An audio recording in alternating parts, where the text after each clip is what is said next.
سن 2016 میں پاکستان کے شہر پشاور میں چوہوں نے یلغار کر دی۔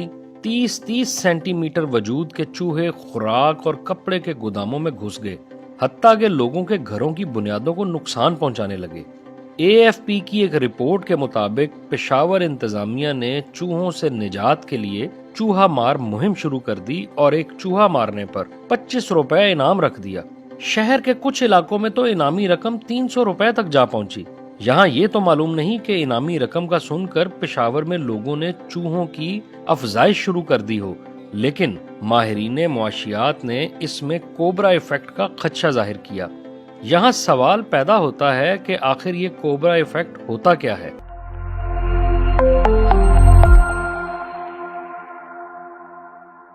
دراصل کوبرا ایفیکٹ ان غیر ارادی نتائج کو کہتے ہیں جو اس وقت پیدا ہو سکتے ہیں جب تنظیمیں یا حکومتیں کسی سماجی مسئلے کے سدھار کے لیے انعامات یا مراد کی پیشکش کرتی ہیں تاکہ لوگوں کو اس مسئلے کے حل کی ترغیب دی جائے، لیکن وہی مسئلہ کبھی کبھی حل ہونے کی بجائے مزید شدت اختیار کر جاتا ہے، یعنی مرض بڑھتا گیا جوں جوں دوا کی۔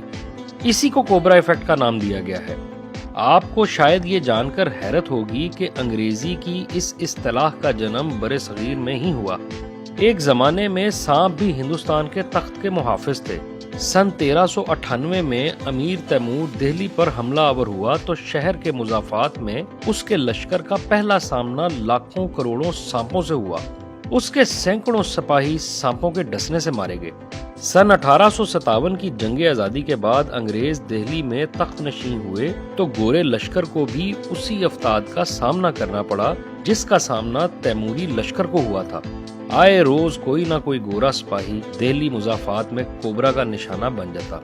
سانپ انگریز سرکار کے لیے درد سر بنے تو دہلی کے اسسٹنٹ کمشنر نے شہر کے مضافات میں اعلان کروا دیا کہ سانپ ماریں اور انعام پائیں۔ اب لوگ کوبرا مارتے، اس کی لاش ڈنڈے پر لٹکاتے اور AC کے دفتر کے سامنے کھڑے ہو جاتے اور انعام پاتے۔ یہ سلسلہ باقاعدہ روزگار میں بدل گیا۔ نتیجتاً دہلی میں سانپ کم ہونے لگے۔ اس صورتحال نے لوگوں کو پریشان کر دیا کیونکہ سانپ کشی ان کا روزگار بن چکا تھا۔ لوگوں نے اس صورتحال کا دلچسپ حل یہ نکالا کہ گھروں میں سانپ پالنے لگے۔ یہ سانپ جب سرکاری سائز کے مطابق بڑے ہو جاتے تو انہیں مار کر AC کے دفتر سے انعام حاصل کر لیا جاتا۔ چند روز میں کاروبار دوبارہ چمک اٹھا، مگر یہ راز زیادہ دنوں تک راز نہ رہا اور انگریز سرکار نے انعامی اسکیم ختم کرنے کا فیصلہ کر لیا۔ دہلی کے مضافات میں منادی کرا دی گئی کہ کل سے سانپ مارنے والے کسی شخص کو انعام نہیں ملے گا۔ یہ اعلان سانپوں کا کاروبار کرنے والوں کے لیے آفت ناگہانی ثابت ہوا۔ اس وقت تک ان لوگوں کے قبضے میں لاکھوں سانپ تھے، انہوں نے وہ تمام سانپ کھلے چھوڑ دیے۔ یہ لاکھوں سانپ دہلی اور اس کے مضافات میں پھیل گئے۔ یوں دہلی میں انسان کم اور سانپ زیادہ ہو گئے۔ انگریزوں نے تحقیق کی، پتہ چلا کہ یہ سانپ انعامی اسکیم سے پہلے کے سانپوں سے 10 گنا زیادہ ہے۔ اس صورتحال سے ایک اصطلاح نے جنم لیا جسے کوبرا ایفیکٹ کہتے ہیں۔ ایک زمانے میں ویتنام فرانسیسی کالونی تھا۔ سن 1902 میں فرانسیسی حکومت نے ہنوئی شہر کی تعمیر نو شروع کی تو معلوم ہوا کہ شہر کی سیوریج لائنز چوہوں کی آماج گاہ بن چکی ہیں۔ چوہوں کی افزائش اس قدر بڑھی کہ چوہے ٹوائلٹس کے راستے گھروں میں گھسنے لگے۔ شہر میں طاعون سے اموات ہونے لگیں۔ فرانسیسی حکمرانوں نے چوہے مارنے پر انعام رکھ دیا۔ اب ہنوئی کے باسیوں کو نیا روزگار ہاتھ آ گیا۔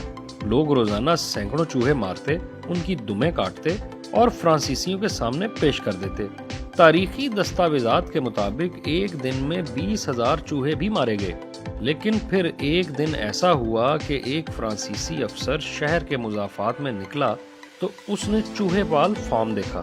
لوگ یہاں چوہوں کی افزائش کر کے انہیں موٹا تازہ کرتے اور دم کاٹ کر سٹی ہال میں سرکاری کارندوں کے سامنے پیش کر کے انعام حاصل کر لیتے۔ یعنی ایک برائی کو ختم کرنے کی کوشش میں نئی برائی نے جنم لے لیا۔ ایسی ہی ایک مثال امریکہ کی بھی ہے، جس کی ریاست الاباما کا شہر فورٹ بیننگ یوں تو فوج کی ٹریننگ کے حوالے سے اہمیت رکھتا ہے، لیکن 2007 میں یہاں کی انتظامیہ کی ناک میں جنگلی سوروں نے دم کر دیا۔ یہ سور دھڑا دھڑ فصلیں اجاڑنے لگے۔ انتظامیہ نے کچھ ریٹائرڈ فوجیوں کو سور مارنے پر مامور کر دیا، لیکن مسئلہ حل نہیں ہوا اور صورتحال قابو سے باہر ہونے لگی۔ یہاں کی شہری انتظامیہ نے پگ ایریڈیکیشن پروگرام کا اعلان کر دیا۔ سور کی ایک دم لانے والے کو $40 دیے جاتے۔ انتظامیہ کو امید تھی کہ وہ کچھ ہی عرصے میں سوروں کی آبادی پر قابو پا لیں گے۔ پروگرام کے 1 سال کے اندر 1000 سے زیادہ سور مار دیے گئے اور کم و بیش اتنے ہی رہ گئے، لیکن بعد ازاں مقامی یونیورسٹی کے کچھ محققین نے تحقیق کی تو معلوم ہوا کہ سوروں کی تعداد کم ہونے کی بجائے مزید بڑھ گئی اور لوگ ارد گرد کے شہروں سے مردہ سوروں کی دمیں لا کر انعام پانے لگے۔ سن 2008 میں امریکہ میں آکلینڈ پولیس نے جرائم پیشہ افراد کی اسلحہ تک رسائی کم کرنے کے لیے گن بائی بیک پروگرام شروع کیا۔ کوئی بھی شخص پولیس کو اسلحہ واپس کرنے پر اس کی قیمت اور $250 انعام حاصل کر سکتا تھا، لیکن یہاں بھی کوبرا ایفیکٹ ہوا۔ وہ کچھ یوں ہوا کہ اسلحہ ڈیلرز نے لوگوں سے اسلحہ خرید کر پولیس کو واپس کرنا شروع کر دیا اور پولیس سے ملنے والے معاوضہ سے مزید اسلحہ خرید لیا۔ جن لوگوں کے پاس پہلے کم بور کے ہتھیار تھے انہوں نے وہ پولیس کو واپس کر کے $250 میں نئے ہتھیار خرید لیے۔ ایک وقت پر پولیس کے پاس اتنے لوگ اسلحہ واپس کرنے جا پہنچے کہ محکمہ پولیس کو انہیں ادا کرنے کے لیے $17 لاکھ قرضہ لینا پڑا۔